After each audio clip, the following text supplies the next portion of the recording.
안녕하세요. 장애에 대해 알아보는 토크쇼 장알톡 쇼! 네, 오늘 진행을 맡은 지체장애인 장애인식 개선 강사 신홍윤입니다. 네, 함께 진행하고 있는 시각장애인 장애인식 개선 강사 이현학입니다.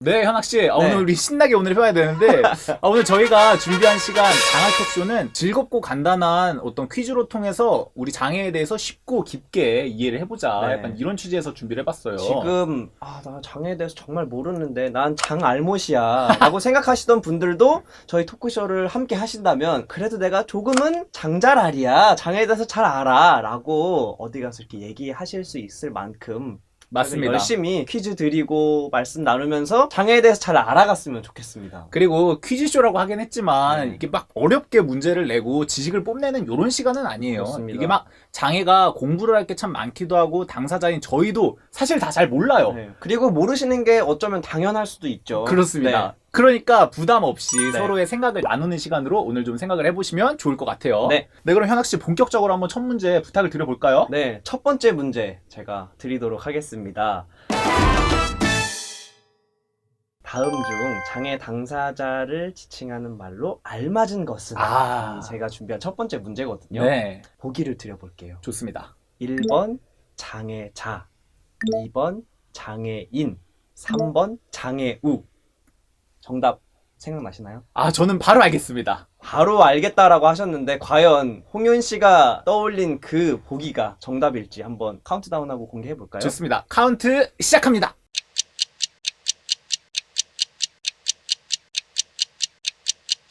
네. 네. 정답은 제가 한번 맞춰봐도 되나요? 현학씨? 네, 맞춰 보세요. 저는 2번 장애인이 옳은 표현인 것 같습니다. 왜 그렇게 생각하시죠? 제가 한번 해설까지 제가 하면 되는 건가요? 자, 1번 같은 경우 1번의 장애자를 말씀하셨죠. 네. 장애자 같은 경우는 nom자자, 끝에 nom자자를 써서 과거부터 있었던 장애를 비하하는 표현이에요. 네, 맞아요. 이렇게 해서 뭐 장애가 옛날에 조금 천시받고 이랬을 때 쓰던 표현인데 이런 것들을 이제 좀 지양하자. 우리나라에서 장애에 대한 개념이 처음 도입돼서 시작하게 됐던 88년도에 있었던 올림픽 때 장애인 올림픽이라고, 그때 패럴림픽이라고 지금은 하는데 당시에 장애인 올림픽이라고 시행이 됐어야 되는데 장애자 네. 올림픽 대회, 약간 이런 표현으로 그때부터 쓰였어요. 그래서 그런 것들이 이제 90년대 2000년대 접어들어서 쓰지 말자. 근데 또 듣고 계신 분들은 장애자는 그럴 수 있어. 어. 그런데 장애우는 장애인을 존중하는 표현이 아닐까? 라고 생각하시는 분들이 분명 계실 거란 말이죠. 맞아요. 네. 이게 우라는 게 버두자를, 마찬가지로 한자 버두자를 쓰는 표현인데 장애 가진 분들은 우리들의 다 친구야. 우리들의 다 소중한 이웃이야. 약간 이런 의미에서 장애우라는 표현들이 만들어져서 쓰이게 되는데 이건 역시도 당사자들이 약간 거부감을 느끼는 표현이잖아요. 이거는 그냥 직역해서 생각하면 될 것 같아요. 어떤 분들께 우리 공무원 친구들이 오셨어요. 이렇게 얘기하면 어떻게 들릴까? 그러네요. 나를 약간 애 취급하는 건가? 라는 생각이 들 수 있잖아요. 맞습니다. 근데 저희는 실제로 어딜 가도 우리 장애우 친구가 왔습니다. 이렇게 표현하시는 분들도 있고, 처음 만났음에도 불구하고 우리는 장애우와 함께 합니다. 저는 낯설고 낯가림이 많은 사람인데 맞아. 초면에 저를 친구라고 표현하면 되게 부담스럽거든요. 그리고 이게 저희 스스로 지칭할 수 있는 표현도 아니에요. 네, 저는 장애우입니다. 네. 내가 장애 당사자인데 내가 나보고 나의 친구? 어. 약간 이렇게 될 나는 수가 나의 있어요. 친구야. 그러니까 네. 제가 저의 가장 소중한 친구긴 하지만 약간 그렇다고 그렇게 표현까지 하고 싶진 않아요. 네. 약간 그렇게 되기 때문에 그런 문제들이 있다. 그래서 근데 장애우라는 표현이 안타까운 게 장애에 대해서 조금 뭐랄까 열린 마음이 있고 배려를 해보고 싶은 분들이 이런 잘 쓰는 표현이시잖아요. 네. 장애우가. 근데 저희 당사자들은 약간 이런 부분을 어려움을 이렇게 겪고 있다. 이런 걸 좀 알아주시면 좋겠고요. 그리고 지칭함에 있어서 가장 중요한 건 우리가 그 지칭하려는 그 대상이 어떻게 불리길 원하는가를 생각해 보시는 게 가장 좋지 않을까. 자, 생각이 그래서 들어요. 어떻게 불리면 좋은지를 지금 말씀을 드릴게요. 그래서 2번 정답은 장애인입니다. 자, 장애인 같은 경우는 가장 어떻게 보면 오래도록 쓰인 표현인 동시에 그리고 거부감도 없어요. 네. 되게 조금 뭐랄까 기본적인 어떤 표현? 되게 몸이 건조한 표현인데 음. 가장 알맞죠? 몸이 건조한 표현이. 맞아요. 네. 정말 장애인에는 아무 뭔가 첨가된 의미들이 없습니다. 네. 그래서 저희들이 조금 거부감이 덜한, 그래 뭐 그렇게 우리 부르지, 약간 당사자들이 통용적으로 많이 통상적으로 느끼고 있는, 그냥 그래 우리 장애인이지, 이런 표현으로 많이 생각을 해주시면 좋을 것 같아요. 그래서 저희를 언제 보시면 장애인으로 생각을 해주시고 부를 일이 있다면 네. 그렇게 좀 부탁을 드리면서 자, 저희 두 번째 문제로 한번 또 가볼까요? 대한민국의 인구는 5천만 명이죠, 여러분. 대충 5천만 명이라고 해봐요. 네. 그러면 그 중에 우리 장애인은 몇 명이나 있을까요?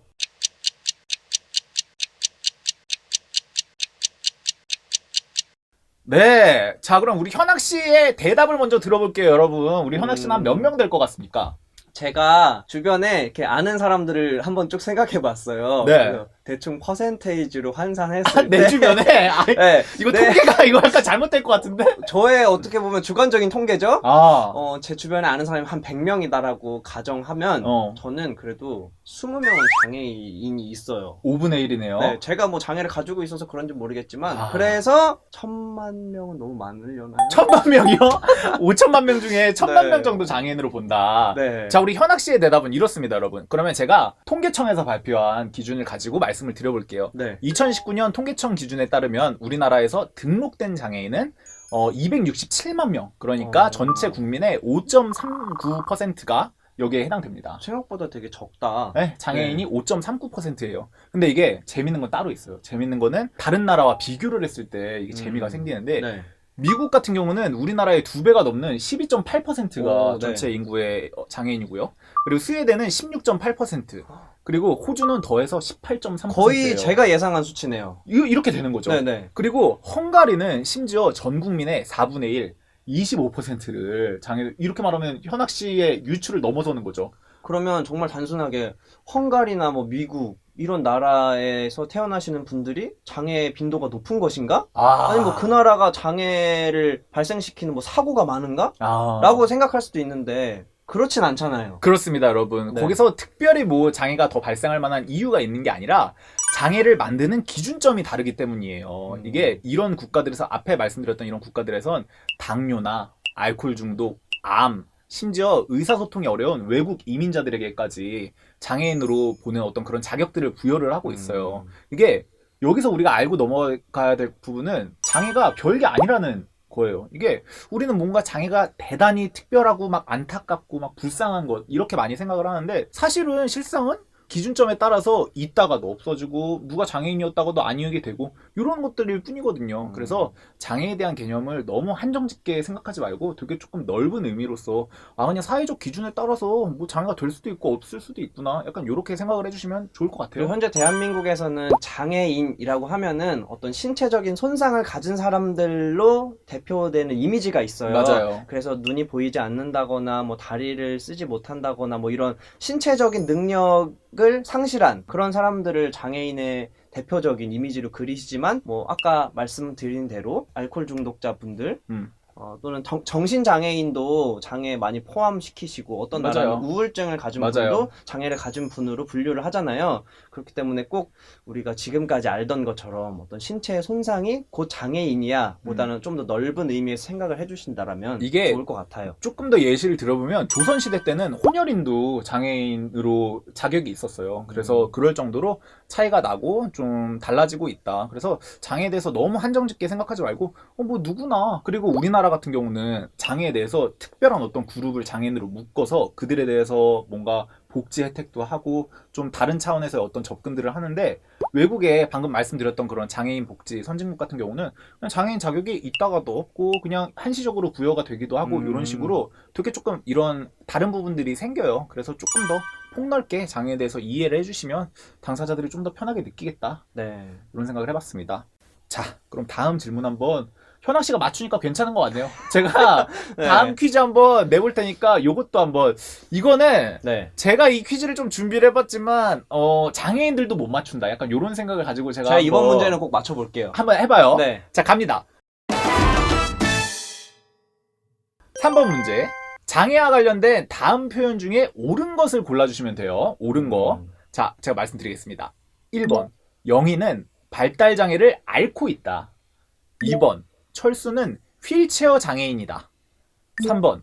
영철이는 다리가 불편하다. 4번. 미영이는 맹인이다. 5번. 경민이는 활동보조사와 동행 중이다. 느낌 오나요, 현학 씨? 이거는 약간 수능 문제처럼 뭔가 함정이 숨어 있을 것 같아요. 그렇죠. 네. 제가 함정을 이렇게 파서 준비를 해봤습니다. 함정이 있을 것 같은데. 그렇습니다. 네. 저희 이 함정을 잘 피하셔야 돼요, 여러분. 자, 카운트다운 시작합니다.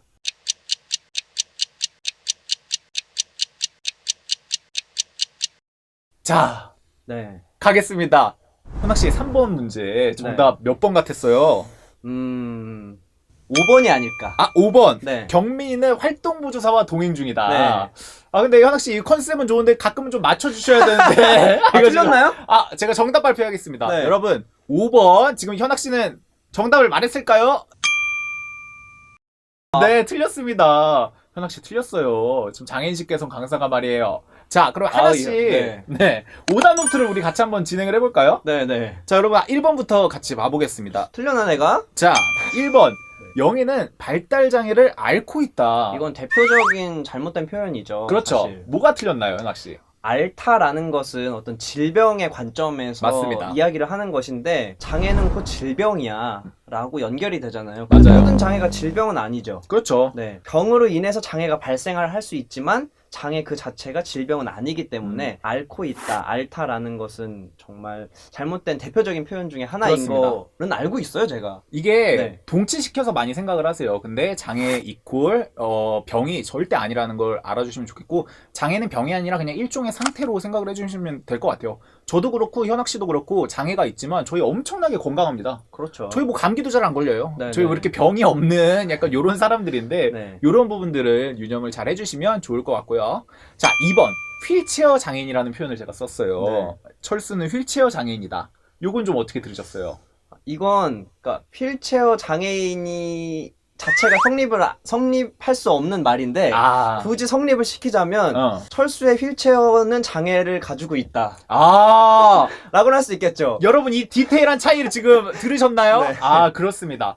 이게 휠체어 장애인이다. 우리 그냥 되게 너끈히 그냥 편히 쓸 수 있는 표현 같잖아요. 네. 저 사람 철수는 휠체어를 타면 휠체어 장애인이지. 이렇게 생각할 수가 있는데 이렇게 표현을 하면 그 사람의 정체성 모두를 휠체어에 귀결시키는 일이 돼요. 그쵸. 그래서 조금 올바른 표현을 조금 더 디테일하게 살펴보면 철수는 휠체어를 타고 있는 네. 사람이다. 휠체어 사용자다. 그치? 뭐 이 그리고 정도? 휠체어를 이용하고 있다. 네. 약간 요 정도 표현으로 생각을 해주시면 좋을 것 같아요. 그래서 휠체어 그 자체가 절대 아니다. 우리가 휠체어 타시는 분들을 그런 식으로 많이 좀 실수를 하는 게 사회에서 진짜 많잖아요. 네. 그래서 이런 것들을 유념을 해주시면 좋을 것 같고요. 자, 4번 먼저 한번 가볼게요. 미영이는 맹인이다. 요거 우리 현학 씨가 할 말 많잖아요. 맹인이라는 표현도 실제로 과거에 많이 쓰였었던 단어예요. 그렇죠. 그런데 시각장애인들이 맹인이라는 단어를 쓰지 말아달라라는 이야기들을 굉장히 많이 하셨고 실제로 지금은 사용하지 않는 단어가 되었는데요. 이유는 그 한자 어원에 있어요. 그러니까 눈 목자에 망할 망자가 합쳐져서 맹자가 됐거든요. 그러니까 직역하면 눈이 망한 사람이 되기 때문에 기분이 상당히 나쁘죠. 그렇죠. 그렇기 때문에 맹인이라는 표현보다는 시각장애인이라는 표현을 써주셔야 시각장애인들이 기분 좋게 받아들일 수 있을 것 같습니다. 우리가 과거의 장애를 대하던 관점에서 보면은 시각장애인 눈이 망한 사람이 맞잖아. 약간 네. 요렇게 생각할 수가 있는데 그냥 감각하는 게 다르다. 요렇게 보여봐 주시는 게 맞아요. 그래서 네. 우리 시각장애인분들은 시각장애인들의 맞는 생활 방식을 만들어서 그렇게 살아가고 계신 분들이니까 누가 함부로 그들의 뭐가 망했다 이렇게 표현하는 거는 틀렸다는 거 좀 네. 알아주시면 좋겠고요. 근데 거꾸로인 부분이 또 있잖아요. 우리 청각장애인 같은 경우는 농인이라는 표현을 그 당사자 그룹 안에서 조금 더 바라는 표현으로 농인을 많이 쓰세요. 그래서 이런 차이들이 있다. 청각장애는 농인으로 불러주시길 당사자들이 많이 바라시는데 시각장애인 같은 경우는 맹인이라는 표현에 거부감을 많이 느끼고 계신 거 네. 이런 부분을 이런 게 하면 진짜 장애 감성이잖아요. 이런 게.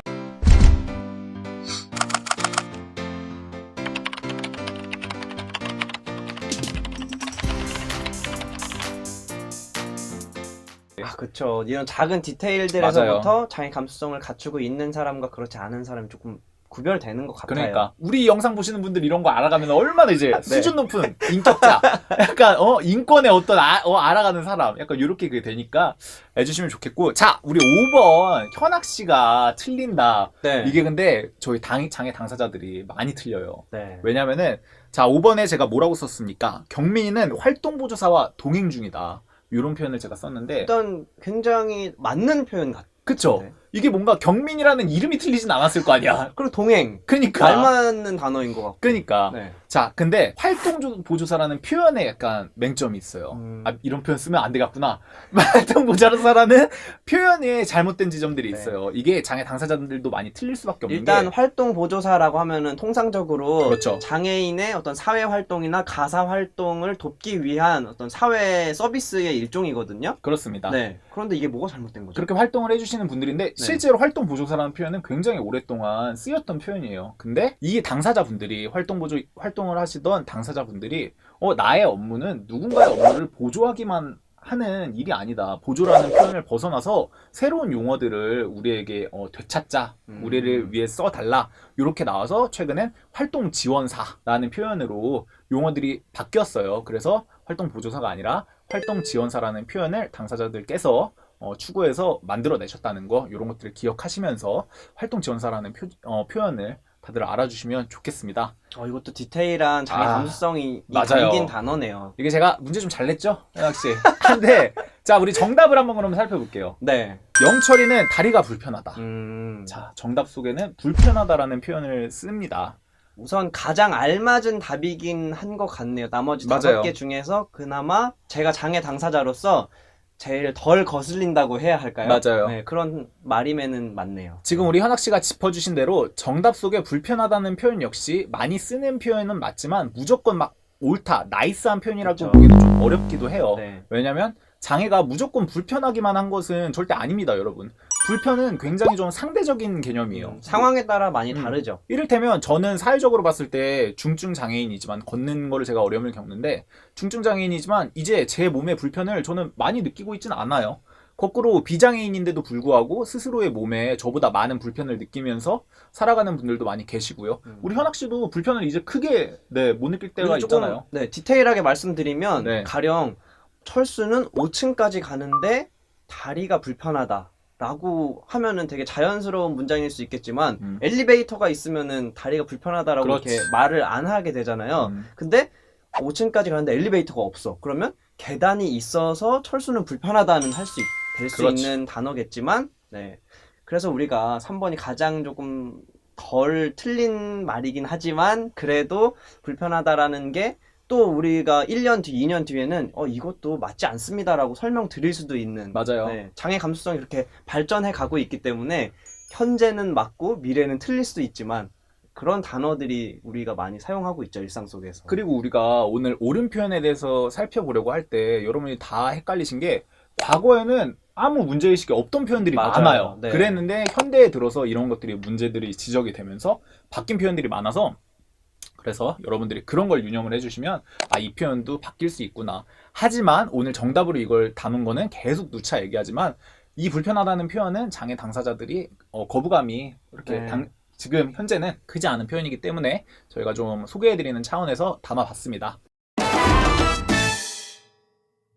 다음 발언들 중에 장애 차별이 나타나지 않는 표현을 좀 골라주시면 나타나지 않는 거예요? 않는 거예요. 나타나지 않는 거. 그러니까 정말 네. 이건 조금 올바른 표현이다. 이런 걸 찾아서 해주시면 될 것 같아요. 자, 갑니다. 1번. 나는 장애인 차별 안 해. 장애인들도 이 무거운 짐들 똑같이 들어줘. 자, 1번. 자, 2번. 너는 몸이 불편하니까 체육 시간엔 나오지 말고 교실에 가만히 있으렴. 자, 2번. 자, 3번. 이건 휠체어 이용을 하시는 분에게 하는 말인데, 저희 회사엔 계단이 많아서 귀하의 업무가 어려울 것 같습니다. 이렇게 얘기하는 거. 연기가 살짝 거슬리긴 하지만 아무튼 네, 알겠습니다. 제 캐릭터 지금 다 살려서 가고 있습니다. 네네. 자, 4번. 저희 가게는 음식점이라 안내견 출입이 불가합니다. 다른 가게로 좀 가주세요. 자, 5번. 몸이 불편하셔서 연애는 아무래도 못 해보셨죠? 자, 이렇게 5개예요. 이번에는 조금 어려우니까 제가 10초 한번 드려볼게요. 자, 그러면 카운트 10초 시작하겠습니다.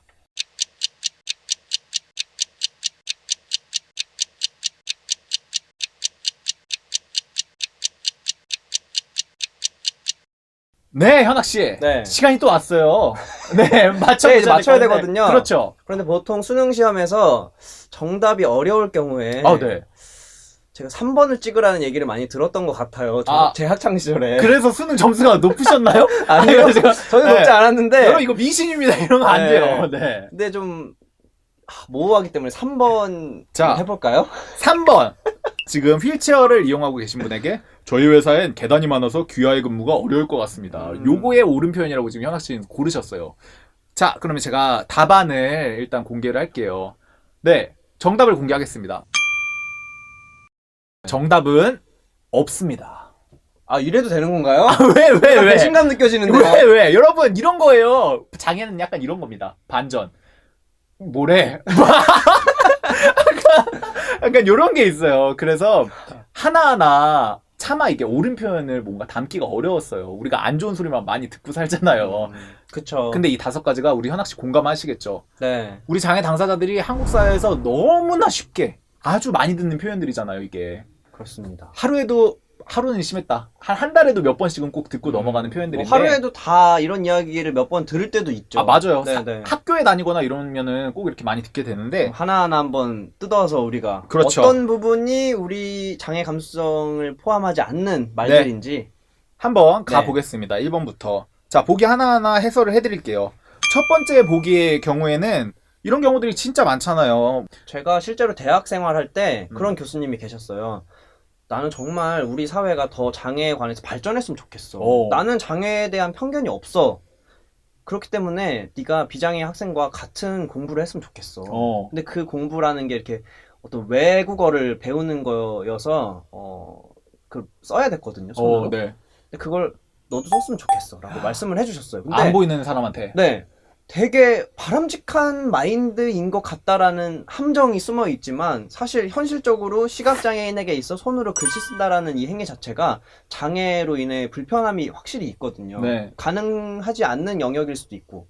그런데 난 장애인을 차별하지 않기 때문에 똑같이 생각해. 그러니까 장애인과 비장애인이 어떻게 보면 100m 달리기를 지체장애인을 맞아요. 가지고 있다고 해도 같은 선상에서 출발해야 돼 라고 이야기를 하는 것인데 불합리하죠, 이런 부분은. 맞습니다. 네. 1번이 정답이 되려면 가능하긴 해요. 어. 그러니까 뭐 의학이든 아무튼 사회 서비스든 그런 것들이 발달을 해서 네. 장애가 정말 느껴지지 않을 정도로 맞아요. 정말 이 장애인과 비장애인이 생활함에 있어서 전혀 다르지 않아. 맞아. 그런 지원이 돼 라는 사회가 되면 1번은 정답이 아닐 수 있죠. 네. 하지만 지금 현재로서는 그렇지 않기 때문에 이런 물리적 제약들이 어서 날로 발전해서 조금 어려움을 겪는 분들에게 나아지기를 바라면서, 자, 그러면 2번 보기를 이제 좀 설명을 드려볼게요. 네. 이건 학교에서 정말 쉽게 듣는 표현이에요. 근데 제가 지나서 생각을 해보니까 아니 내가 체육 시간에 그렇게 선생님들 말씀 따라서 안 나가고 교실을 지키고 있었는데 생각해보니까 진짜 몸을 더 튼튼히 해서 운동을 열심히 해야 했던 건 몸에서 조금 어려움을 겪는 내가 아니었을까? 내가 조금 더 나에게 맞는 운동들을 찾아서 할 수 있게끔 학교에서, 나도 통합학교 똑같이 그냥 애들이랑 다니고 있었으니까 애들은 애들에게 맞는 거 운동을 하고 저도 저한테 맞는 운동을 할 수 있게끔 유도가 됐어야 되지 않을까? 이런 생각을 많이 해봤거든요. 이게 되게 1번 보기와는 완전히 반대편에 있는 보기잖아요. 그렇죠. 1번은 장애가 있으니까 1번은 장애가 있으니까 장애가 있어도 네. 똑같이 해야 돼. 맞아요. 장애인이어도 비장애인과 난 차별하지 않아. 네. 똑같이 해.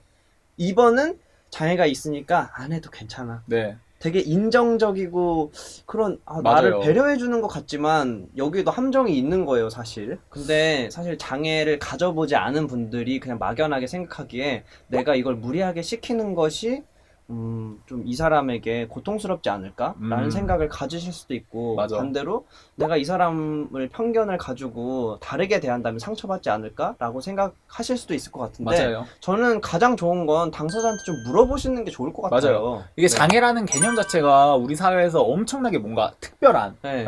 스페셜한, 약간 이런 게 되다 보니까 이런 극과 극의 상황으로 우리를 자꾸 몰아넣는 것 같아요. 그러면 제가 만약에 네. 체육 선생님이었다면 학창시절에 홍윤 씨에게 네. 홍윤아 어때? 농구할 수 있겠어? 선생님, 제가 축구는 몰라도 농구는 어떻게 좀 잡아주시면 할 수 있지 않을까요? 그래? 한번 해볼까요? 그래, 그럼 해보자. 네. 제가 하는 거 보시고 성적, 채점 기준 이런 거 좀 잡아주셔서 한번 해보면 같이 할 수 있을 것 네. 같아요. 중요한 건 같이 한다. 그렇죠. 라는 거. 누군가를 낙오시키고 이렇게 따로 분리하는 것보다는 맞아요. 함께 한다라는 게 어쨌든 우리 사회에 장애인이 영원히 분리될 수 있는 존재가 아니잖아요. 맞아요. 같이 해야 되는 존재고 함께 가야 하는 존재이기 때문에 같이 하는 게 너무 자연스러운데 분리한다라는 건 그만큼 부자연스러운 거기 때문에 우리가 지양해야겠죠. 네. 자, 우리 3번. 우리 현학 씨는 3번을 고르셨어요. 네. 3번 지금 후회 안 하시나요? 지금 3번은 일단 읽어봐 주세요. 3번은 뭐 너무 직접적인 차별이라서 뭐 드릴 말씀이 없는데 네. 이런 경우를 주변에서 발견을 제가 하면은 이 3번 보기 안에 있는 이 사업주 입장에서 한번 얘기를 해볼게요. 아니 계단이 많으니까 뭐 어떡해요.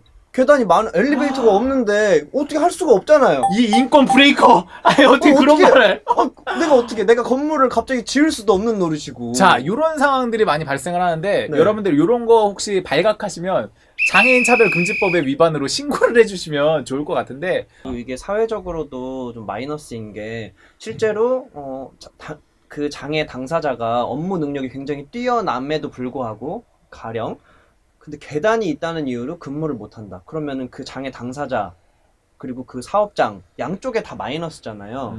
그렇기 때문에 또 아까 홍윤 씨가 이야기한 대로 국가에서 이런 상황에 대비해서 지원을 해주는 제도들이 있기 때문에 우리가 그런 부분들을 참고해서 같이 일할 수 있는 그런 사업 환경, 그런 업무 환경을 구축해 나간다라면은 굉장히 좋을 것 같네요. 자, 4번에 안내견 관련 사항도 이게 잘못 알고 계신 분들이 진짜 많아요. 최근에 뉴스도 많이 되고 그렇죠. 그렇습니다. 네. 네, 안내견이 우리나라 법적으로 가지 못하는 식당은 없습니다. 그래서 혹시나 이런 상황들을 발생을 하면은 저도 이런 거를 제재할 때가 많아요. 네. 저는 미리 안에서 식사를 하고 있는데 안내견과 함께 동행하시는 시각장애인 분들이 식당에 오셔서 자리를 잡으려고 하시면 주인분들이 저희 죄송합니다. 식당이라서 다른 손님들한테 폐가 될 것 같아서 강아지는 애견은 출입이 안 된다. 이렇게 막는 경우들이 약간 많아요. 순화해서 이야기했지만 저는 실제로 안내견 파트너인 친구들과 같이 식당 가면은 제일 그냥 일반적으로 많이 듣는 얘기가 우리 식당 개는 안 돼요. 이거거든요. 가장 심플하게 전달을 해주세요. 맞아요. 그런데 안내견이 단순한 정말 반려동물의 개념이 아니기 때문에 맞아요. 시각장애인에게 있어서는 보행에 절대적으로 필요한 존재이기 때문에 그냥 개는 안 돼요라고 이렇게 얘기를 해주시면은 상처가 굉장히 많이 되죠. 맞아요. 근데 이게 진짜 잘못된 게 법적으로 일단 안내견들이 모두 동행이 가능하고 네. 그리고 그런 손님 한 번만 받아보세요. 그렇게 되면은 웬만한 사람보다 그냥 안내 있는지 없는지도 몰라요. 안내견들은 엄청나게 큰 훈련을 받은 그럼요. 친구들이기 때문에 자리를 잘 지키고 있습니다. 자, 그럼 마지막 5번 보기 네. 얘기를 해볼게요. 자, 마지막 5번은 연애 얘기였죠. 그러니까 장애가 연애의 유무와 이렇게 결부될 수 없는 요소다라는 거는 네. 그런 장애와 연애는 서로 상관관계가 없다라고 해도 될 것 같은데 일부 분들은 솔직히 장애 가지고 있으면 데이트도 잘 못할 것이며 사회적 인식도 좋지 않기 때문에 솔직히 연애 힘든 거 사실 아닌가요? 라고 반문하실 수도 있잖아요. 네네. 그런 분들에게 우리가 어떻게 이야기를 해드릴 수 있을까? 그러니까 이런 인식 자체가 문제인 거지. 장애인이 연애를 못한다. 제가 실제로 연애와 결혼을 이렇게 그 과정을 해오면서 자랑이에요? 제가 연애 끝에 결혼을 했거든요. 네. 근데 저희는 저희의 일상에 있어서 제 장애라는 게 생각을 안 해요. 그냥 잊어버리고 서로 연애를 한단 말이죠. 그런데 주변에 계신 어떤 분들께서 너무 힘들겠어요 라던가 너무 대단해요 라고 이야기를 하면 그때부터 우리의 연애가 특별한 사연 있는 연애가 되거든요. 맞아. 우리는 의식하지 않는데 주변 사람들이 우리의 연애에 대해서 의식하고 장애는 연애하기 힘들어라는 생각을 해주시면 제 가치관도 흔들리고 제 자신에 대한 자존감도 낮아질 수 있기 때문에 맞아요. 그런 표현을 쓰지 않아 주시면 좋겠다. 자, 여러분 꼭 네. 기억해 주세요. 장애인의 연애가 힘들어지는 부분들이 있죠. 근데 그거는 당사자들 때문이 아니라 정말 그 자체에서 힘든 게 아니라 주변의 인식 때문에 힘든 게 없던 힘든 게 생기는 거예요. 저희가 그러면 다음 질문을 또 한번 가보도록 할까요? 네. 네, 우리 할 말을 다 했으니까 다음 질문 한번 가보겠습니다. 자, 이번 질문은 다음 그림들에서 장애가 있는 부분을 체크를 해주시면 돼요. 지금 여기 이렇게 그림이 함께 나오고 있습니다.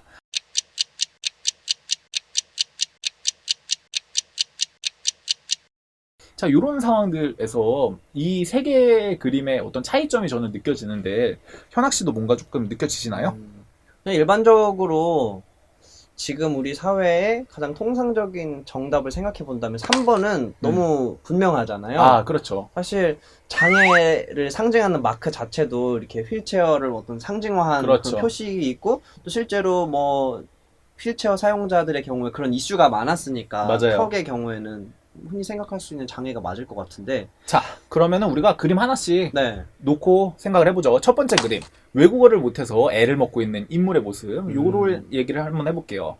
대화에 어려움을 겪는 상황으로 좀 읽히는데, 이게 외국에서 말을 못하는 것은 개인에게 우리가 이유를 찾기가 우리가 쉽지 않잖아요. 그러니까 제가 어디 한국에 놀러 온 외국인들이, 야, 너 왜 한국어 못해?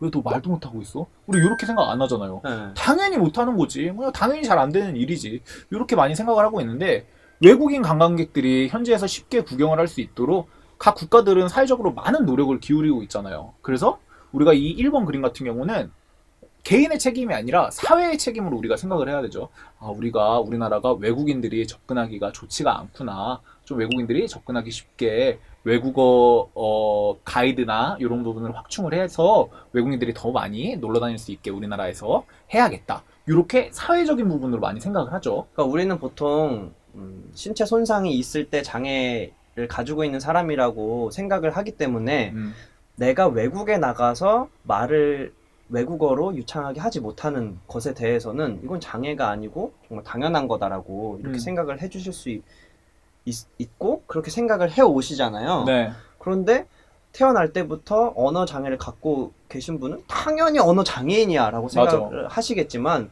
같은 경우죠. 내가 외국에 가서 말을 하지 못하는 것도 드라이하게 보면 장애가 발생하고 있는 게 맞잖아요. 맞아요. 내가 말을 하지 못하고 있기 때문에. 언어 장애를 태어날 때부터 가진 사람도 같은 맥락에서 볼 수 있는데 우리는 신체 손상이 있느냐 없느냐에 따라서 장애를 생각하기 때문에 그게 부자연스러워지는 것 같아요. 맞아요. 네. 그래서 이렇게 개인이 아니라 사회의 장애에 대해서 생각해 보는 거 1번 이런 얘기였고 2번 버스에 자리가 없어서 앉지 못하는 우리 임산부의 모습이 보이는데 마찬가지로 이 그림에서도 인물이 어려움을 겪는 이유를 이분이 임신을 해서라고 답하는 거는 이젠 없을 거예요. 우리나라에서는 아, 왜 임신을 해서 이렇게 여러 사람 마음 불편하게 해? 이런 마음을 갖고 계신 분들은 이제 진짜 없을 거예요. 그래서 마찬가지로 사회가 책임을 져야죠. 우리 임산부분들이 조금 더 좋은 환경에서 사회생활을 하실 수 있도록 유도가 될 수 있게 사회가 책임져야 된다. 네. 3번 이거는 장애 당사자, 한국 사회 장애인들이 겪는 문제인데 건물의 문턱이 너무 높아서 건물에 들어서지 못하고 있는 이런 휠체어 이용 장애인의 모습인데 이 그림도 저희가 이렇게 해설을 해드렸으니까 좀 다르게 느껴지지 않나 여쭤보고 싶어요. 장애는 여러분 잘 보세요. 이게 우리가 이런 얘기를 듣기 전에는 아, 장애는 이 사람의 다리에 있네. 이 사람이 못 걷는 게 이게 장애네. 생각을 해보실 수 있었겠지만 오늘 저희와 함께한 이 퀴즈쇼를 통해서 아, 장애가 이 사람의 다리가 아니라 이 경사가 없는 이 턱에 있는 거구나. 그러니까 3번 그림이 턱이 아니라 경사였다면 그 경사로를 오름에 있어서 장애는 없죠. 그렇죠. 네. 해서 우리가 생각을 해야 될 게 이 상황은 장애가 이 사람의 다리에 있는 게 아니라 이 작은 경사로조차 놓지 못했던 이 턱에 있다는 것을 생각을 해주셔서 턱의 단차를 없애서 경사로를 만들면 이 사람의 이동에는 장애가 없어지게 됩니다. 장애의 원인을 개인이 아니라 사회에서 찾는 이런 시도가 좀 필요하다는 말씀을 좀 드려볼게요. 오늘 퀴즈쇼를 통해서 장애가 개인이 아닌 사회의 몫임을 우리가 함께 생각해보는 계기가 되었길 바랍니다. 우리가 함께 노력할 때 더 이상 장애는 장애가 아니게 됩니다. 네, 맞습니다. 오늘 즐거운 시간이었어요, 여러분. 네, 그러면 안녕. 장알톡 쇼. 안녕히 계세요. 고마워요.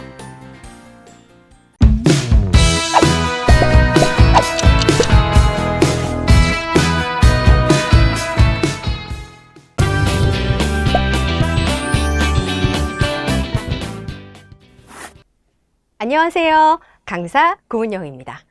여러분, 장애라는 말은 언제, 왜 생겨났을까요?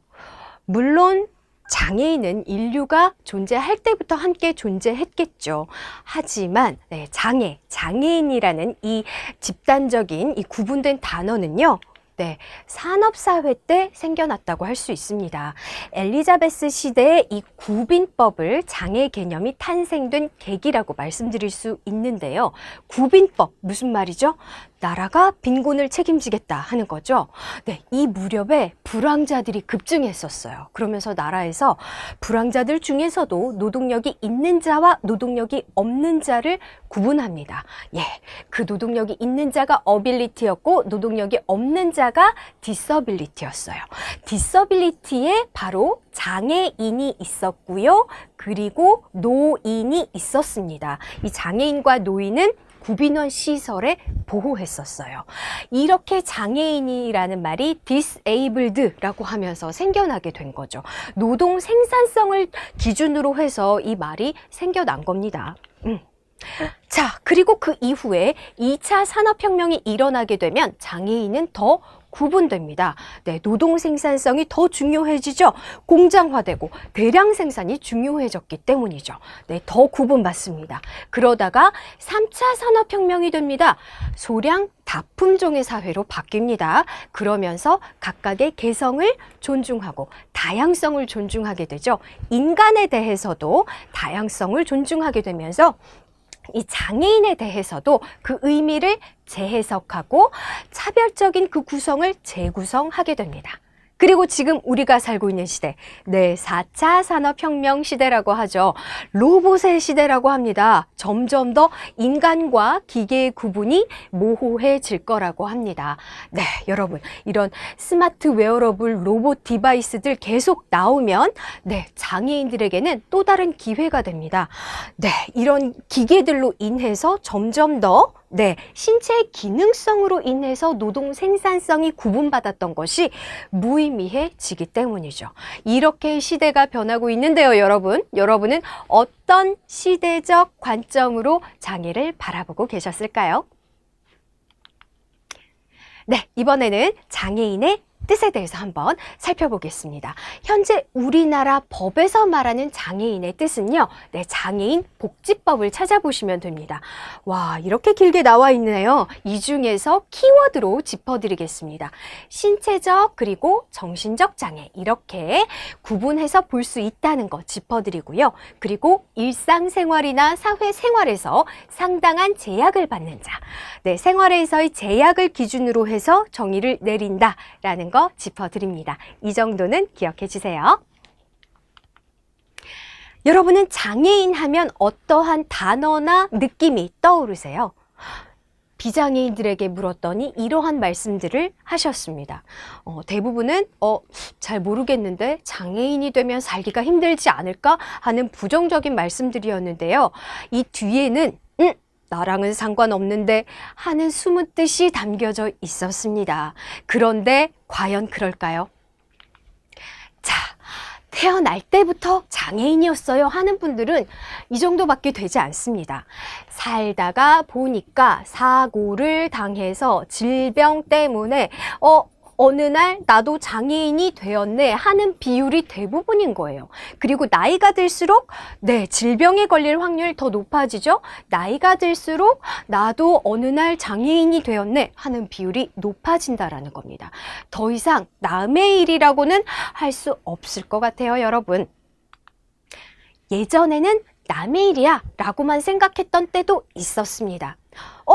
병에 걸려서 후유증으로 시력을 잃었어? 어떡하니? 안 됐다, 불쌍해. 하지만 그건 너의 문제잖아. 병원 가서 고쳐. 이렇게 개인적 문제로 보고 치료의 대상으로 보았던 이 의료적 개념이 있었습니다. 그런데 요즘은 이렇게만 보지 않고요. 생각해보니까 아니네.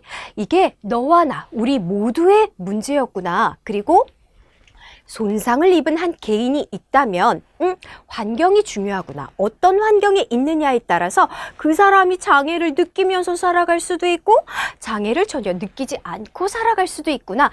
그러니까 모두가 동등하게 살아가려면 이것은 사회적으로 함께 고민해야 되는 문제구나. 사회적 개념이 등장하게 된 겁니다. 여러분은 이러한 추세에 있는데요. 의료적 개념, 개별적 개념으로 장애를 바라보셨나요? 사회적 개념으로 장애를 바라보셨나요?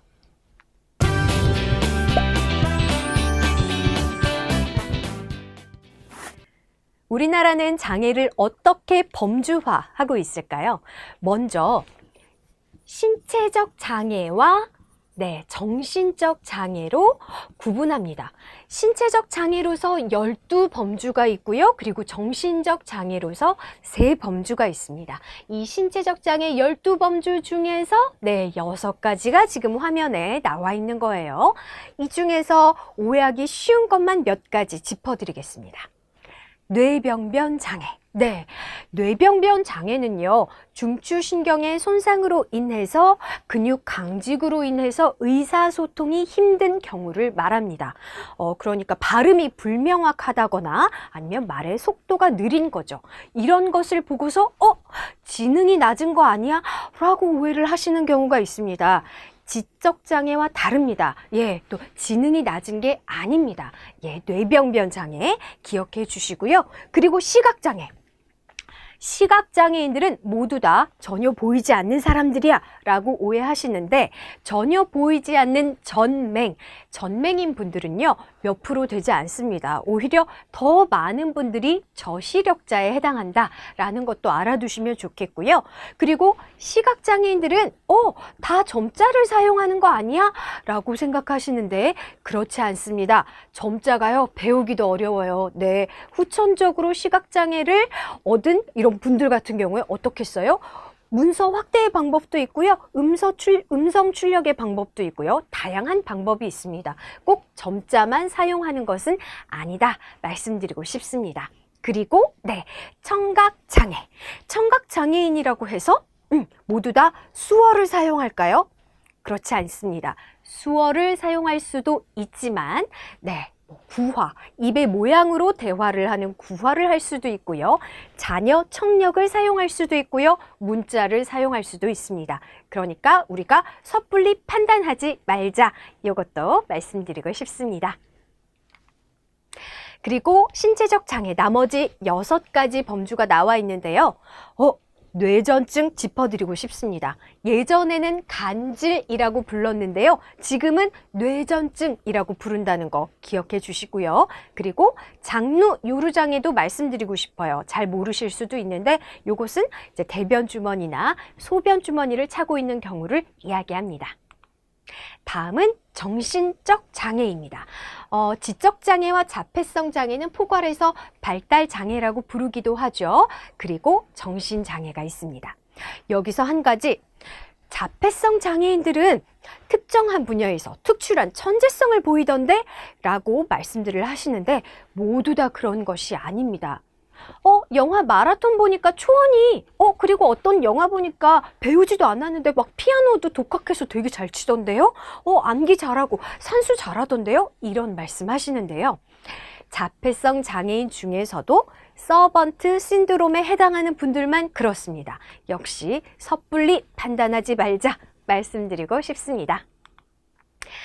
그러면 해외는 어떨까요? 해외 선진복지국가에서는요, 더 포괄적입니다.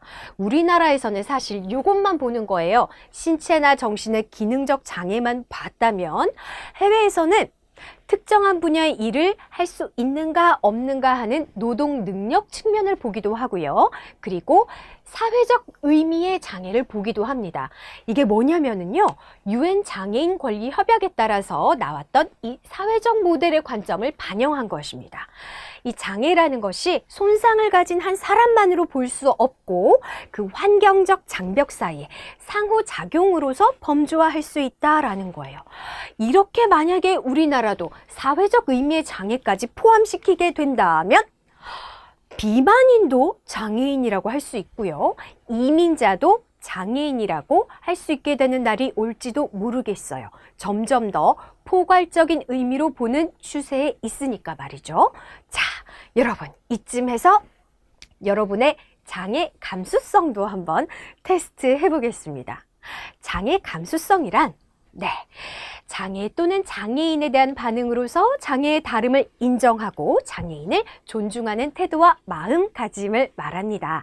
자, 여러분의 장애 감수성 질문으로 한번 드려볼게요. 네, 여러분이 휠체어를 이용하는 지체 장애인이라고 한다면 1번 식당과 2번 식당 중에서 어떤 식당을 이용할 것 같으세요?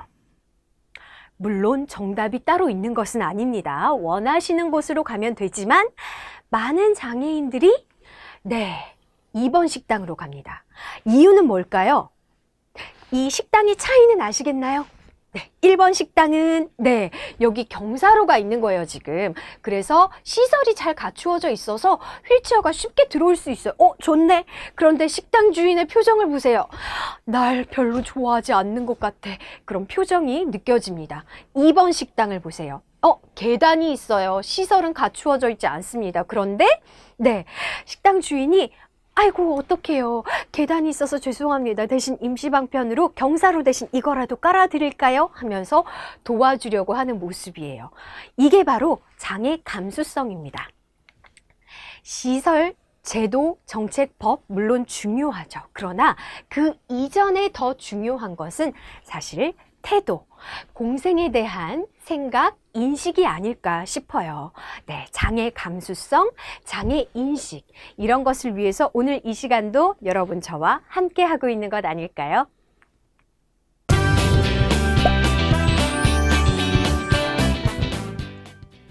우리나라에서는 장애와 관련된 법률을 어떻게 구성하고 있을까요?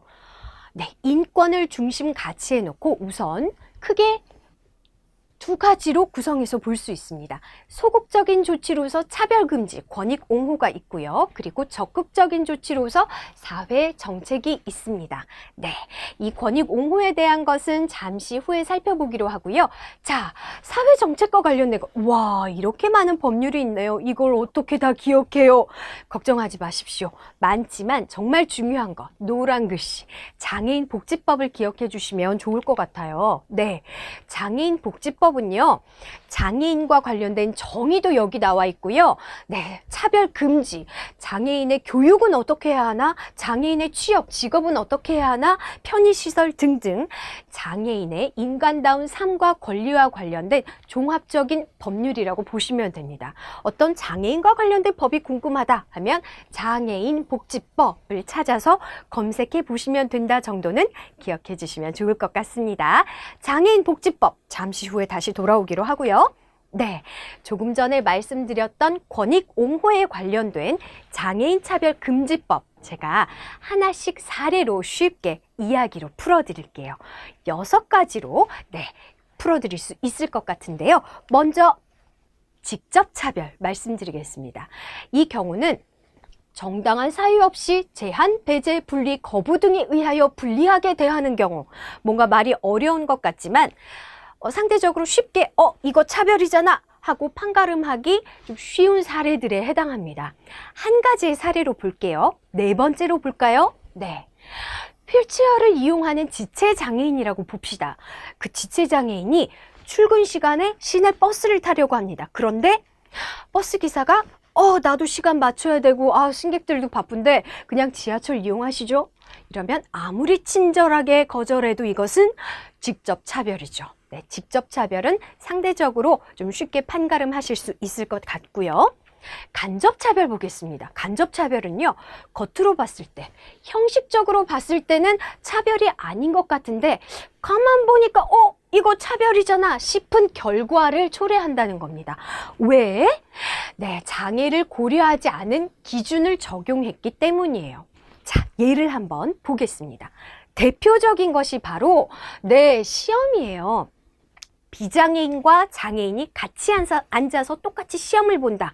그리고 평가 기준도 똑같아. 이러면 간접차별에 해당하는 경우가 많습니다. 여기서처럼 청각장애인, 다른 말로 농인이라고도 합니다. 농인. 청각장애인, 농인이 청인, 잘 들리는 사람과 똑같이 앉아서 영어 듣기 평가를 본다. 시간도 똑같다. 그리고 똑같이 채점한다. 간접차별에 해당합니다. 하나만 더 볼게요. 2번째, 일반적인 상가 시설이 들어있는 건물이에요. 3, 4층짜리 건물인데 엘리베이터가 없네. 그러면 휠체어 이용자는 그 상가 못 들어가죠. 간접차별이라고 할 수 있는 겁니다. 자, 이번에는 정당한 편의 제공 거부예요. 이 경우는 이걸로 한번 볼까요? 우리 구청에 저시력자 민원인이 들어오셨습니다. 민원 신청 서류를 작성하는데 잘 보이지 않아서 도와주세요, 혹은 돋보기를 좀 주세요, 혹은 문서를 좀 확대 출력해 주세요 라고 했는데 저희는 그런 안내 받은 적 없고요, 그렇게까지는 못 해드려요 라고 한다면 네, 정당한 편의 제공 거부에 해당하는 겁니다. 네 번째 보겠습니다. 광고에서의 차별은 방송이나 미디어를 포괄해서 본다라고 보시면 되는데요. 방송에서 장애인이 등장했습니다. 화면에. 뭐 한 것도 아니에요. 장애인이 그냥 등장했는데 뒤이어서 출연자 패널이 어머 장애인, 어머 어떡해, 다리 불편한, 어머 어떡해 하는 이 표정이 나왔어요. 장애인 등장, 바로 뒤에 리액션, 그런 표정. 그렇게 편집해서 방송을 내보냈다? 네, 차별입니다. 왜냐하면 장애인은 곧 불쌍한 존재라는 것처럼 편집을 해서 내보냈기 때문입니다. 이런 경우도 꽤 발견되죠. 자, 다섯 번째, 장애인 관련자입니다. 장애인 관련자라 함은 중증장애인분들은 혼자 다니기가 어려우시기 때문에 옆에 대리인이나 동행인이 있는 경우가 많고요. 시각장애인분들은 활동보조인, 그리고 청각장애인분들은 수어통역사가 있을 수 있습니다. 그럴 때 어떤 행사장에서 사전 등록 안 하신 분들은 입장 안 됩니다 하면서 통역사를 못 들어오게 해요? 그러면 네, 차별에 해당하는 것입니다. 자, 사람뿐 아닙니다. 시각장애인 안내견이나 보조기구도 그래요. 안내견은요, 식당도 들어갈 수 있고 버스도 탈 수 있고요, 법정에도 들어갈 수 있습니다. 못 들어오게 하면 네, 차별에 해당하는 겁니다. 이렇게 6가지를 살펴봤는데요. 어기게 되면 그 고의성이나 반복성, 보복성 등에 따라서 처벌을 받을 수 있습니다, 여러분. 네, 이렇게 법과 제도에 대해서도 알아봤습니다.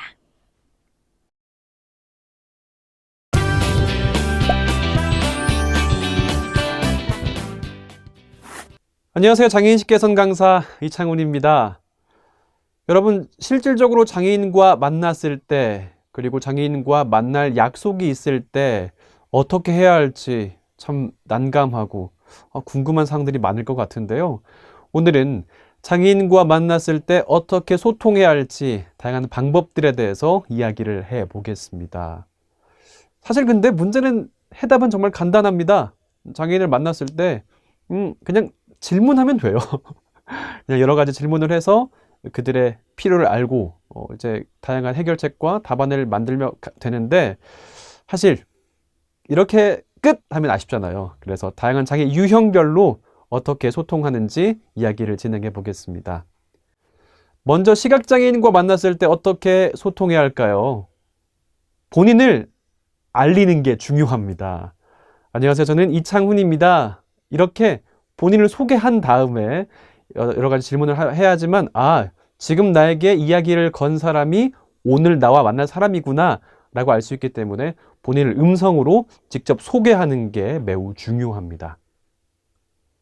다음으로는 무언가를 설명할 경우에 이것, 저것, 그것 이런 지시대명사를 쓰지 않도록 주의해야 하고요. 이것이 어떤 건지, 저것이 어떤 건지, 그것이 무엇인지를 명확하게 전달해야 이분이 이야기를 하시는구나 라고 충분히 알 수 있기 때문에 이것, 저것, 그것은 지양해야 합니다. 다음으로는 행동하기 앞서서 말로 의사를 전달하는 게 중요합니다.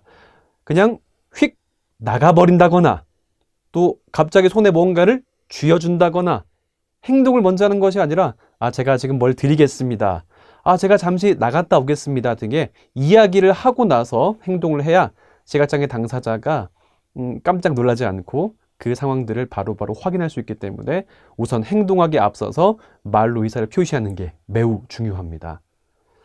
또 시각장애 당사자가 혼자 왔을 경우에 어딘가에 안내해서 가야 할 경우들이 있습니다. 그럴 때 직접 안내를 해야 할 경우가 있잖아요. 그럴 때 팔꿈치를 잡게 한 다음에 반보 앞에서 걸어가는 게 매우 필요합니다. 갑자기 뒤에서 민다거나 또 끌고 간다거나 이런 것이 아니라 팔꿈치를 잡게 하고 팔꿈치 뒤에서, 그리고 본인 안내하는 사람은 반보 앞에서 걷는 게 매우 중요하다라고 말씀을 드리겠습니다. 이번에는 지체 뇌병변 장애인과의 의사소통에 대해서 이야기를 해보겠습니다. 식당이나 회의 이런 같이 무언가를 만나서 진행해야 될 경우가 있잖아요. 그럴 경우에 당사자 또는 당사자의 보조기구가 접근 가능한지 미리 확인하는 게 좋습니다. 가령 계단이 있거나 단차가 있거나 이럴 경우에 실질적으로 접근하기 너무나 어렵잖아요. 미리 확인하고 조치가 가능한지, 그래서 모든 사람이 장애물 없이 함께 회의할 수 있도록 만드는 게 매우 중요하고요. 다음으로는 당사자가 사용하는 휠체어, 목발 등의 어떤 보조기구를 본인의 허락 없이 만지거나 잡는 걸 삼가야 합니다. 당연하겠죠. 개인의 소지한 물건이기 때문에 당연한데요. 흰지팡이나 안내견, 특히 안내견에 대해서 말씀을 좀 드리고 싶은데요. 안내견이 어딘가를 이동하고 있을 때는 실질적으로 이동할 때는 일을 하는 상태입니다. 그럴 때 주의를 끈다거나 뭔가를 준다거나 해서 일을 방해하지 않도록 하는 것들이 또 매우 중요한데요. 다시 말해서 본인이 활용하고 있는 보조기구를 함부로 만지거나 잡는 행동은 삼가야 합니다. 엘리베이터 또 어느 공간의 문을 통과해야 될 경우가 있잖아요. 또 탑승해야 될 경우에는 문을 잡아줘서 잘 탑승하고 이동할 수 있도록 도와주는 게 매우 중요합니다. 다음으로 청각 언어장애인과의 의사소통에 대해서 얘기를 해보도록 하겠습니다. 이 부분에 대해서 어떤 분들은 편견을 가질 수 있는 요소가 있는데요. 어떤 부분이냐면 청각장애인 모두가 수어를 사용하는 건 아닙니다. 어떤 분들은 구어로 이야기를 하는 분들도 있기 때문에 어떻게 소통하면 좋을지 질문을 미리 해 두셔야겠고요. 또 시각장애인도 마찬가지로 모든 시각장애인이 다 안 보인다라고 생각하는 것도 편견입니다. 제가 지금 말씀드리는 부분들은 각자 장애 발생 원인이 다르기 때문에 직접 질문하고 그에 따라서 소통하는 게 필요하다. 이 측면에서 말씀을 드려봤습니다. 다음으로는 입을 가리지 않고 명확하게 전달하는 것이 매우 중요합니다. 입을 가리면 상대방이 하는 말이 제대로 보이지 않기 때문이겠죠. 그리고 여러 사람과 함께 이야기를 하거나 회의를 할 경우에는 중간중간에 청각장애인에게 의사를 표현할 수 있도록 그리고 회의에 대해서 알려줘야 합니다.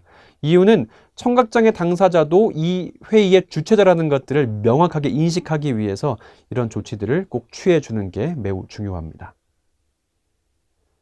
다음은 수어통역사와 함께 할 경우라도 필요한 질문을 본인에게 하도록 하는 게 매우 중요합니다. 이 부분은 활동지원사나 또 근로지원인과 같이 온 다른 장애 유형도 마찬가지인데요. 필요한 질문이 있거나 할 경우에는 본인한테 하는 게 매우 중요한데요. 당사자가 필요한 욕구나 문제 이런 부분들은 당사자가 워낙 잘 알기 때문에 활동지원사, 또 수어통역사, 근로지원인에게 질문하는 것은 좀 아무래도 그 태도는 바람직하지 않겠죠. 언어장애인이 이야기를 하는 부분이 있습니다. 그럴 때 힘들어 보일 수가 있어요. 그렇다고 해서 말을 끊거나 하지 말아야 되고요. 말을 끝까지 할 수 있도록 기다려줘야 합니다. 그것이 청각 언어장애인이 의사소통할 때 매우 중요한 부분이기 때문에 이 부분도 참고해 주셨으면 좋겠습니다. 다음은 지적 자폐성 장애인과 관련된 얘기를 해볼 텐데요. 먼저 지적장애, 자폐성 장애와 의사소통할 경우에 특히 지적장애인 본인의 의사를 존중하는 것이 또 매우 중요하고요. 연령에 맞는 호칭을 사용하는 것이 또 매우 필요합니다. 지적장애인이 아무리 봤을 때 조금 어려 보이고 또 얘기하기가 조금 어려움이 있다 하더라도 연령에 맞지 않은 표현을 쓰게 되면 당사자로서의 존중하지 않고 무시하는 느낌을 줄 수 있기 때문에 이 부분들 연령에 맞는 호칭을 사용해야 한다는 말씀을 꼭 드리고요. 또 하나, 쉬운 언어와 표현을 사용하는 것이 매우 중요합니다. 지적장애 당사자에게 굉장히 어려운 언어는 그 단어에 대한 쓰임이나 어려움들을 가져올 수 있기 때문에 쉬운 언어를 사용해야 하고요. 또 반복적으로 내용을 전달해 줘서 잘 숙지하고 이해할 수 있도록, 숙지하다는 표현도 어렵네요. 잘 이해할 수 있도록 하는 게 매우 중요합니다. 또 자폐성 장애인은 익숙하지 않은 영역에 대해서 어려움을 호소할 수 있습니다. 그렇기 때문에 사전에 충분한 설명을 하거나 또 예행 연습을 할 수 있도록 미리 확인해 주시고 미리 다양한 설명들을 곁들여 주시는 것들이 매우 중요한 태도입니다. 이번에는 공통적인 사항입니다. 장애 관련 올바른 표현들을 익히고 사용하는 것이 매우 중요합니다. 가령 정상인, 장애 친구, 장애우, 일반인, 현재 사용하지 않고 있는 단어 이런 표현들을 하게 되면 아무래도 지금 얘기하고 있는 당사자 그리고 이 강의를 듣는 분들에게 있어서 신뢰감이 깨질 수가 있습니다. 그래서 지금 현재 사용하고 있지 않는 표현들을 지양해 주시고 어떤 표현들이 조금 더 올바른 표현들인지 미리 확인하시고 이야기를 진행해 주시는 것들 중요하다라고 말씀을 드리겠습니다. 지금까지 살펴본 것처럼 장애 당사자를 만났을 때 키워드, 핵심은 질문하라 였습니다. 오늘, 내일 장애 당사자를 만날 계획이 있는 분들 어떻게 해야 되지? 미리 겁내지 마시고요. 미리 확인하시고 직접 만났을 때 입을 열어서 질문하면 원활하게 소통할 수 있을 거라 확실합니다.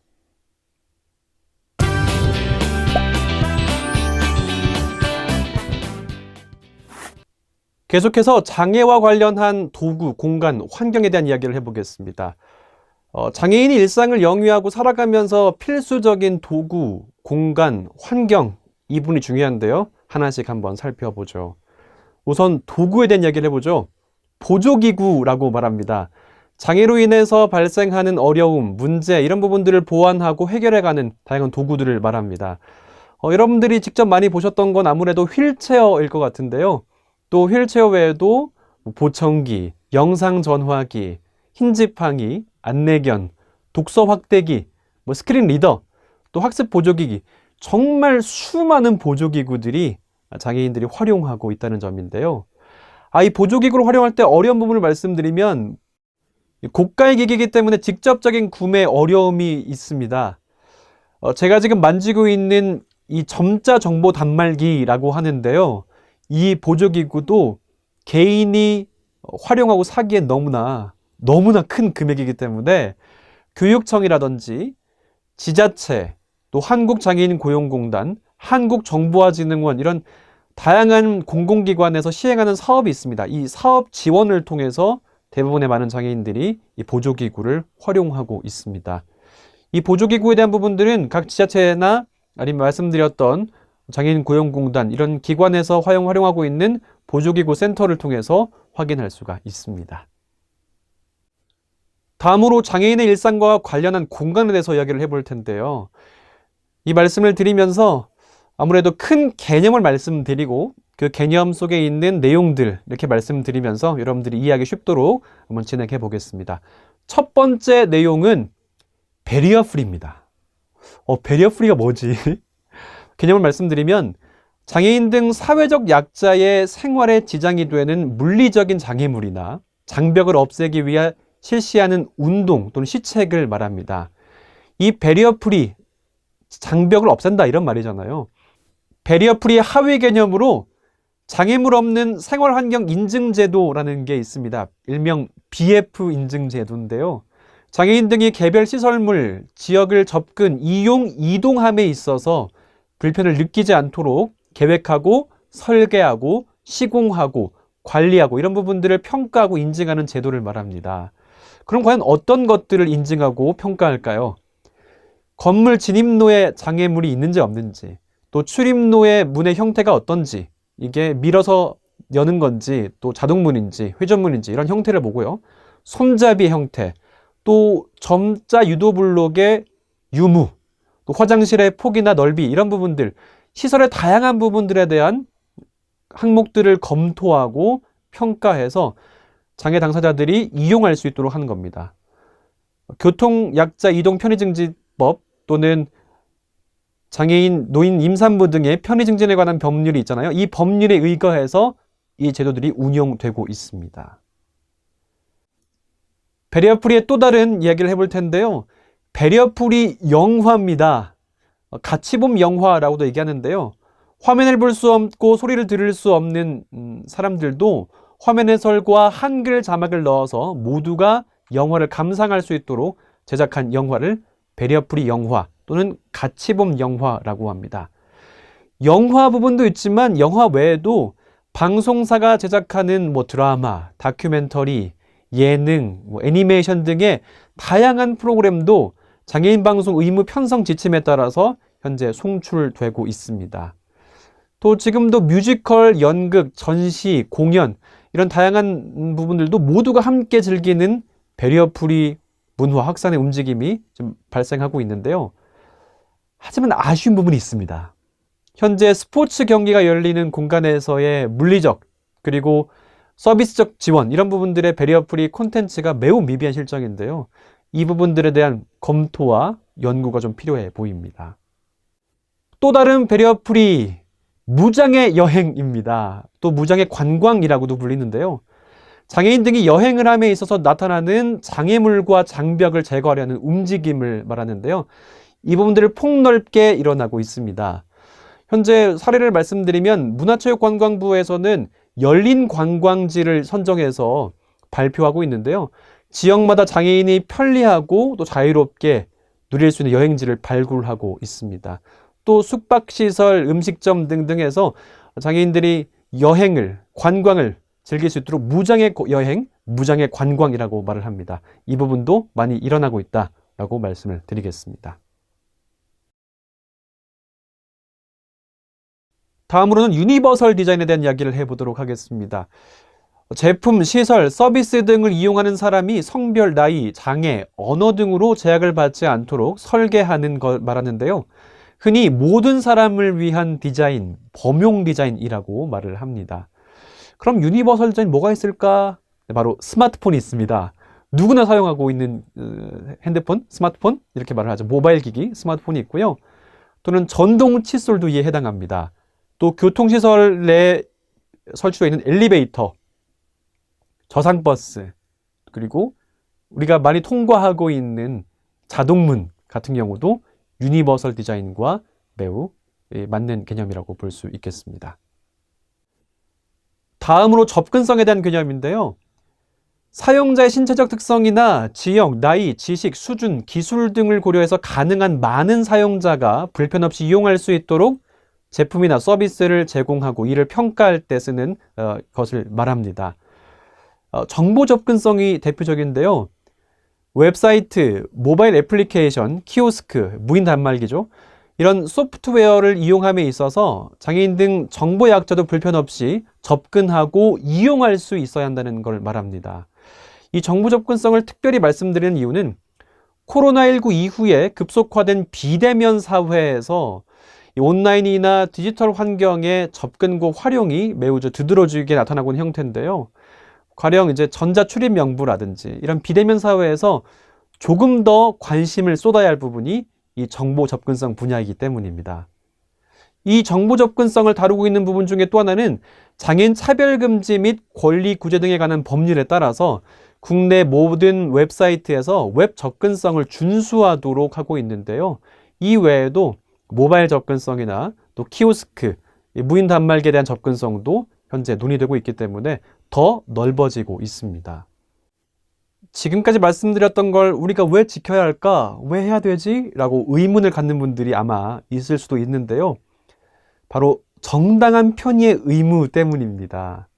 장애인 차별금지 및 권리구제 등에 관한 법률에서 일관성 있게 다루고 있는 내용인데요. 장애인은 장애인이 아닌 사람과 동등하게 교육, 고용, 재화나 서비스, 금융, 교통 등을 이용할 수 있어야 된다라고 말을 하고 있습니다. 미루거나 회피해서는 안 되는 중요한 의무사항이기 때문이겠죠. 이야기를 끝내면서 장애인에게 복지 및 각종 서비스를 제공하는 차원, 이 차원을 넘어서서 장애를 가진 시민, 국민으로서 권리를 보장하고 지원하는 차원으로서의 패러다임이 변화해야 된다. 이 전환을 요구받고 있다. 이 말씀을 드리고 싶네요.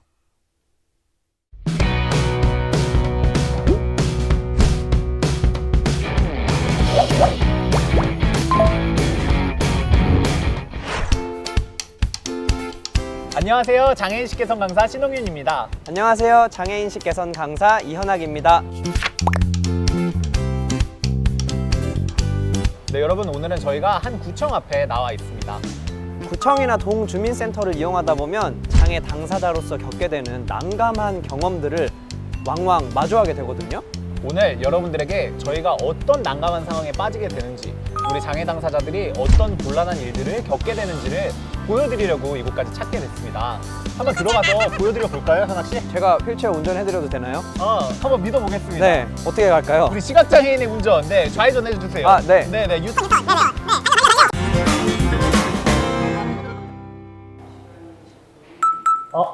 저기요. 복지카드 발급받으려고 하는데 어디로 가면 될까요?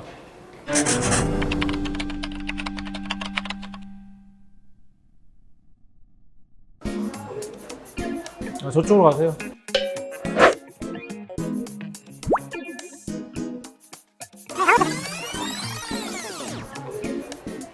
저쪽으로 가세요.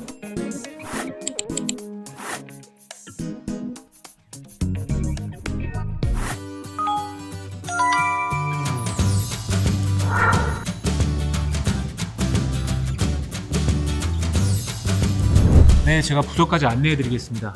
제 팔꿈치 잡으시겠어요? 네, 감사합니다.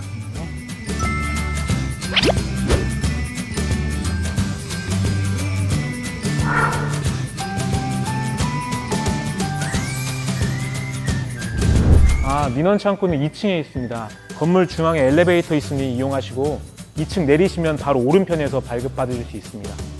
가시는 길에 문턱은 없고 모두 다 자동문으로 되어 있습니다. 네.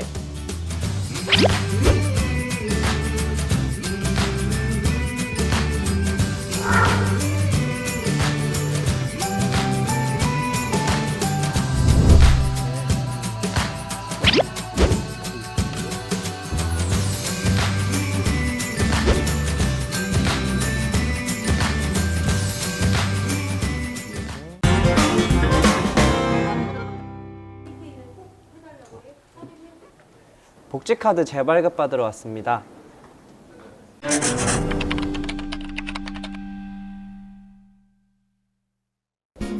주민등록증 주시고 지문인식기에 손가락 얹으세요.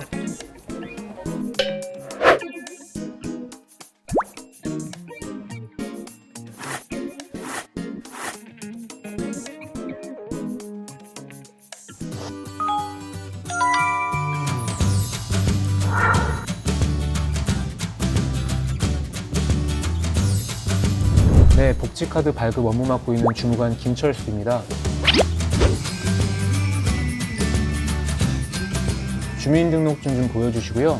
제가 손 좀 잠깐 빌려도 될까요? 지문인식기에 손가락 좀 잠깐 갖다 대겠습니다. 엄지손가락 좀 펴주시겠어요? 네.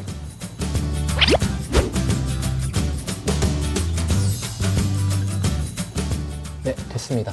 감사합니다. 감사합니다.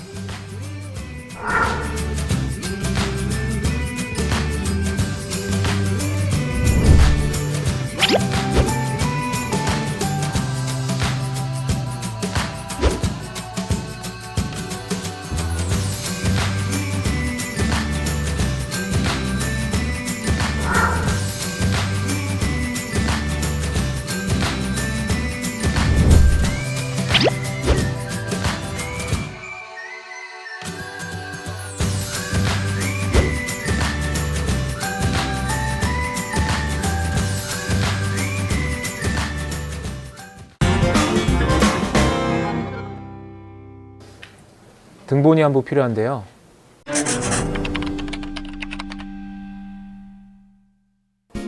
저기 무인 발급기에서 등본 한 부 떼오세요.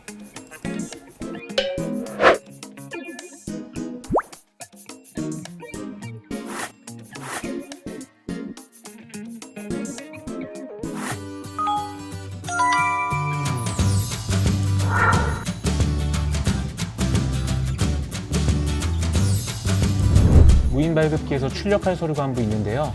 제가 동행하겠습니다. 제 팔꿈치 잡으시겠어요? 네. 네, 앞에 의자 있습니다. 아, 네, 감사합니다.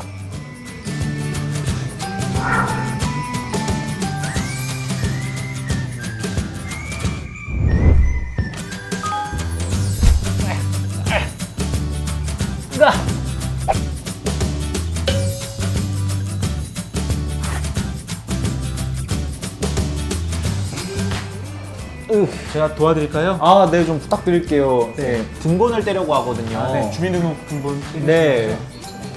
혹시 네, 주민등록 번호 아, 네. 주시겠어요? 89. 820. 네, 요 정도 될 것 같습니다. 네, 감사합니다. 감사합니다. 아, 네.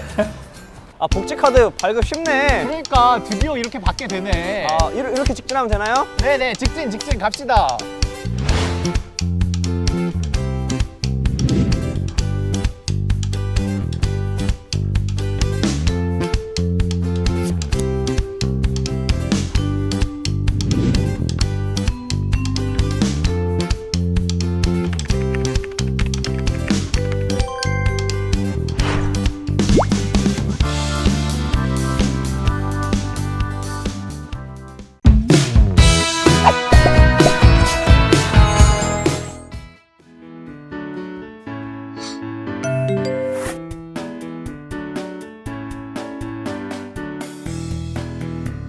공무원이라고 하면 솔직히 좀 막연하게 떠오르는데 항상 되게 바쁘셨던 것 같아서 항상 되게 일이 많다? 그리고 뭐 직업이 좀 안정적이다? 이런 게 좀 가장 먼저 떠오르는 것 같아요. 아무래도 뭔가 조금 편한 이미지가 떠오르진 않는 것 같아요.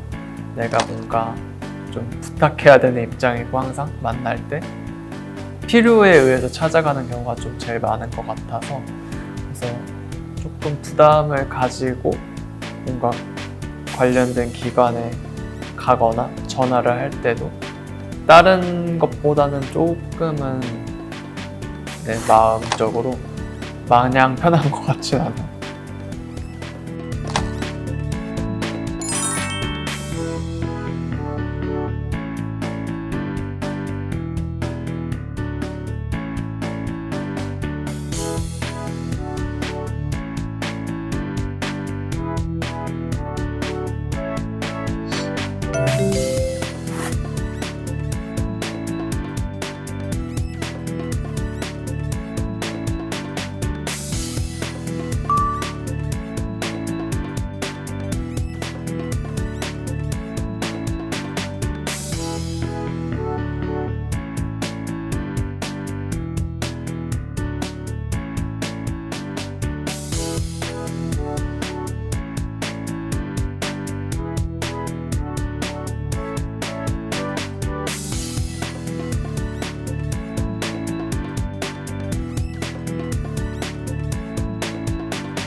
에피소드라고 하기에는 조금 좀 서로 소통하면서 되게 좋았던 경험이긴 한데 처음에 제가 살고 있는 이제 주민센터에 가서 이제 부탁을 드리러 간 거죠. 얘기를 하러 뭐가 필요하다고 했을 때 그분이 이제 저를 처음 뵀으니까 그냥 평범하게 알게 됐어요.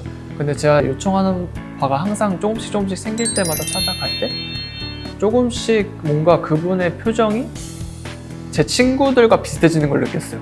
그거를 봤을 때 아, 이게 결국 나를 그분이 처음에는 경계를 했지만 크게 경계할 게 아니란 거를 그분 스스로 느낀 것 같고 나중에 뭐 전화로만 얘기할 일이 있을 때도 되게 웃으면서 아, 뭐 최동균님이시냐 나 저번에 했던 거 뭐 잘 됐다 하면서 오늘도 좋은 하루 보내시라고 그런 얘기도 하고 그러면서 소통이 되는 기분이 되게 좋았던 경험이어서 기억에 남는 것 같아요.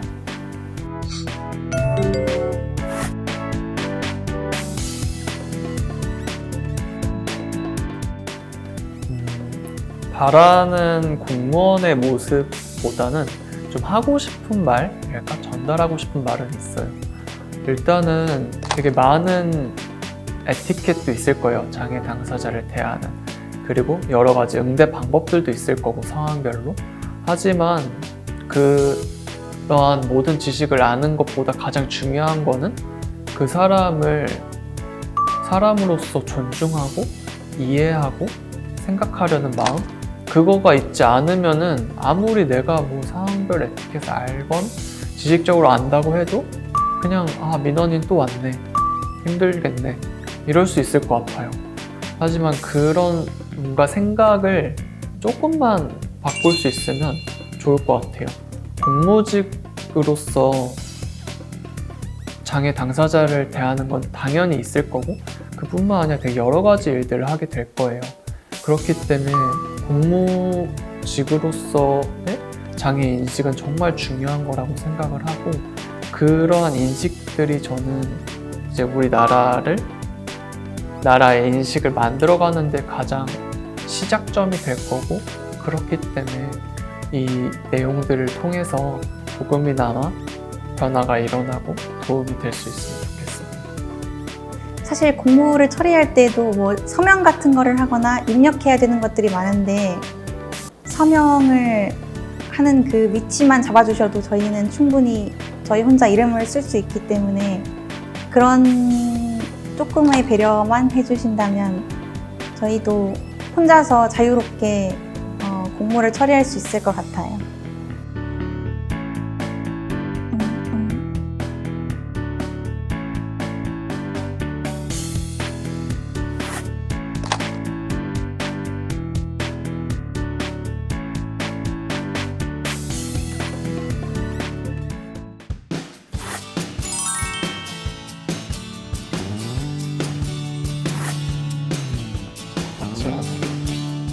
공무원의 모습도 있지만 버스에서 제가 지금 순간 다시 제가 만드는 공무원들에게 한마디? 아니,